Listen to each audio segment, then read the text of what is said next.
We are finally back.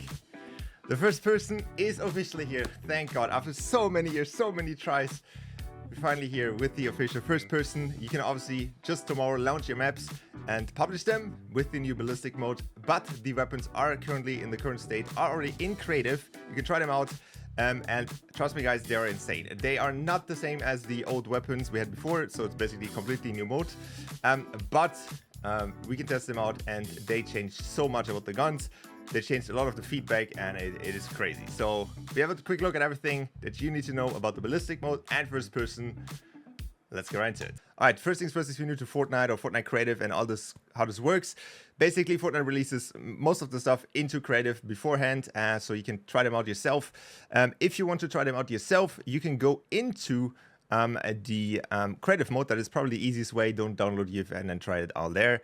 But you can go into Creative, and in Creative, you are going to launch up your content browser, and in the content browser, you go for the weapons.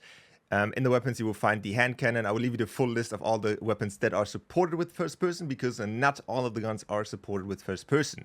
For example, the Striker AR is, Nemesis AR, Enforce AR. These are the weapons that are supported and will be played in the ballistic mode.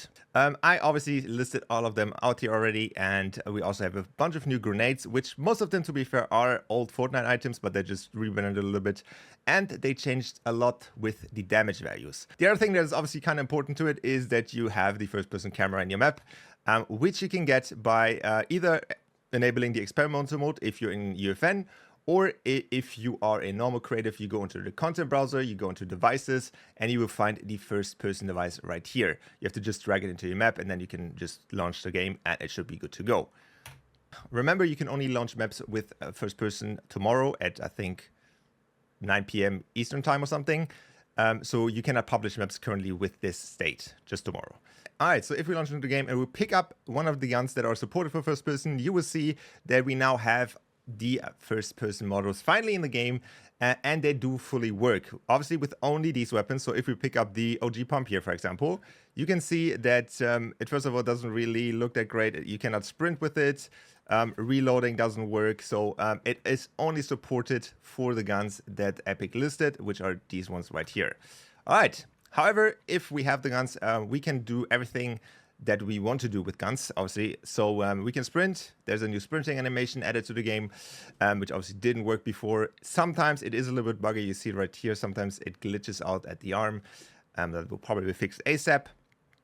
You can also see that they're shooting normally just fine. They have recoil. We can reload normally, and most of them can be zoomed in, or actually all of them. One thing which is very important to note is that there is a new locomotion preset. This really doesn't change much about the movement at all. It is basically the same as the BR movement, but I think it disables a bunch of the settings. So make sure that if you really want to use the first person guns, that you have this enabled so you can have properly everything that is supposed to be in there. Okay, furthermore, we can also slide in with these first person guns. I'm not sure if that will be in the actual mode, but I would assume so, because they left it in here. So otherwise there is jumping, obviously there's crouching. I don't think there's proning, and that's about it. We don't have crazy movement like in BR, but that I think is pretty good. So you cannot wall jump. There is no wall jumping here.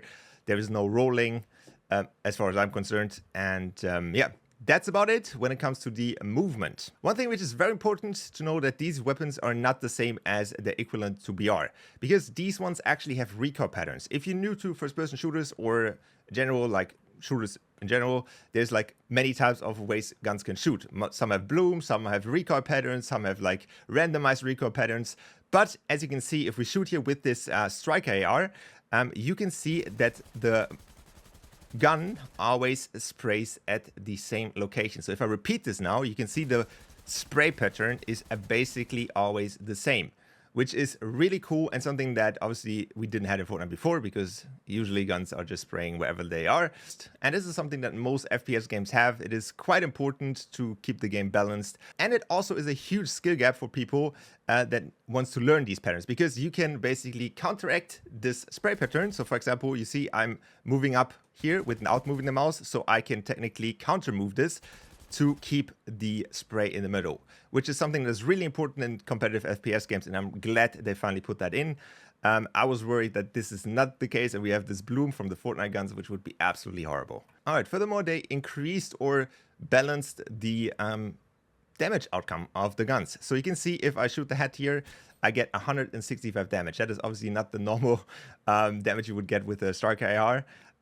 So that means a one-shot kill on a 150 person. It is most likely going to be that the players are 150 HP in ballistic. So this will be a one-shot headshot on close range, because actually they do have damage fall off, but not all of them.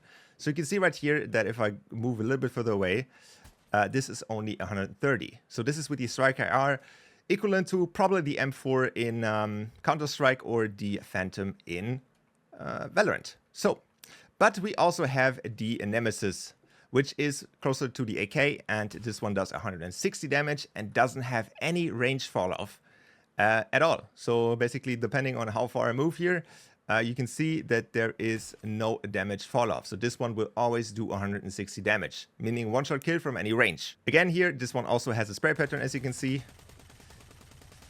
Usually the AKs shoot a little bit slower, and this one seems to be shooting just like somewhat the same.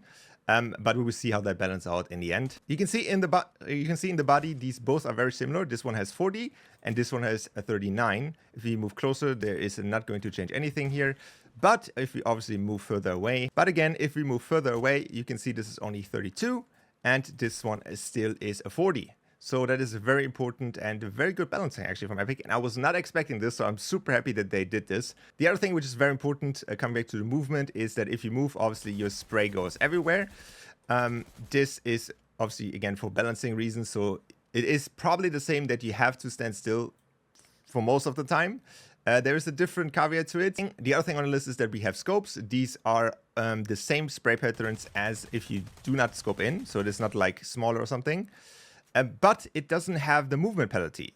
So you can see it really like still stays somewhat around that range. If I would move with the gun like this, you can see it is going everywhere.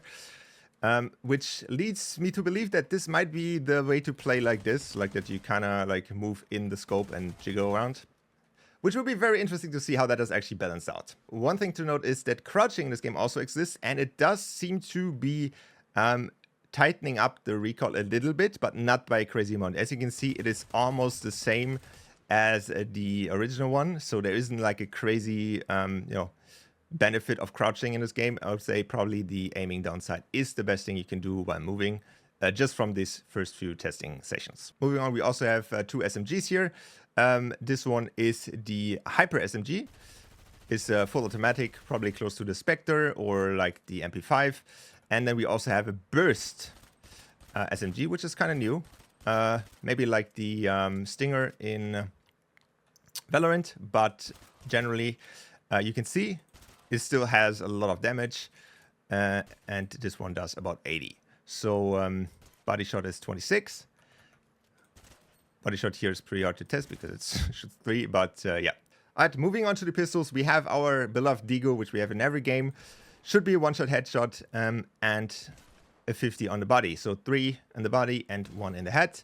And we also have the default pistol, which I would assume it is called the Ranger pistol.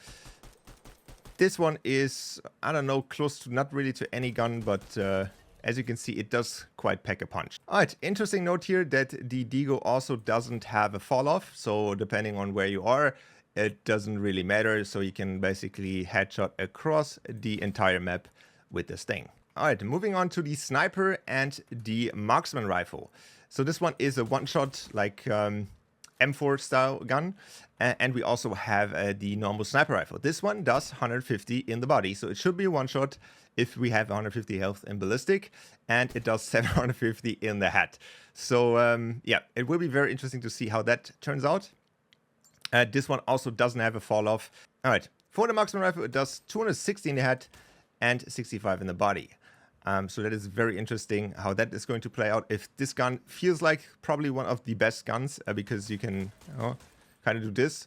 But depending on how this is balanced with the pricing, this might be not even a valuable option for most of the rounds. We also have two shotguns. The normal pump shotgun, which does 180 in the head and it does a 90 in the body. If you go closer, it still does a 90 in the body. So you still have to aim for the head if you want to get that one-shot kill. This one obviously also does have fall off. We also have the Auto Frenzy shotgun, which is an auto shotgun, which does 116 in the head and about 70 in the body. Still, if you go closer, it doesn't do more. Alright, this wraps it up for the weapons. We also do have equipment. The first one is the shield bubble. This one doesn't break, so you can shoot it and it only goes down if it actually goes down. You can obviously go inside of it, but you cannot break it. Alright, the next one is the recon grenade. This one gives a ping above the head of the player. This one doesn't work with the bot, but I show you here the clip how it works with a real player. It basically just gives you a ping even through walls, obviously, and it is not that it is like a real like one-to-one like shows where the player is. It is just like here is a player and that's about it. Next one is the impulse grenade, basically the same as in Fortnite, throws the player away. Then we also have the smoke grenade, which reminds me a little bit more of the Valorant one because it kind of is the bubble style, not the volumetric one that is in Counter-Strike currently. But yeah, I think it's fine. It does work quite well. So the smoke works somewhat more like a brimstone smoke or like a CS smoke when you go inside. You cannot really see anything inside unless you are very close to the person, which I think is pretty good. Obviously makes sense for a smoke grenade. All right, we also have a frag grenade, which doesn't do a one-shot kill. You can see it is 65 damage. However, it still does the same amount of damage if you're like a little bit further away. So it basically, depending on in which range you are, you still get the same damage. So I think this one might even still give you 65, which is very interesting. Might be a little bit unbalanced, but again, it doesn't do one shot. It doesn't even do two shot. So I think that's fine. Next up, we have the proximity man, which also doesn't do one shots. It does activate if somebody is close. It does a 50 damage. Pretty self-explanatory on that. And last but not least, we have a completely new item in Fortnite, which is the flashbang. Didn't exist before, and it does work like in Counter-Strike. If you turn away from this, you actually are not getting blinded as crazy as I get blinded right here.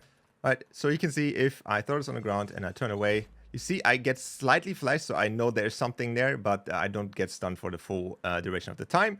That is obviously very good, and that actually wraps it about up. You can release your own game modes tomorrow at, I think, 9 AM Eastern time. And obviously the ballistic mode comes out tomorrow as well. Probably a little bit earlier than you can release the Fortnite creative maps. But yeah, that's about it for the first person. Let me know what you think about this. I'm really excited to play this tomorrow and release some cool and banger maps. And yeah, see you guys in the next one. And I'm out.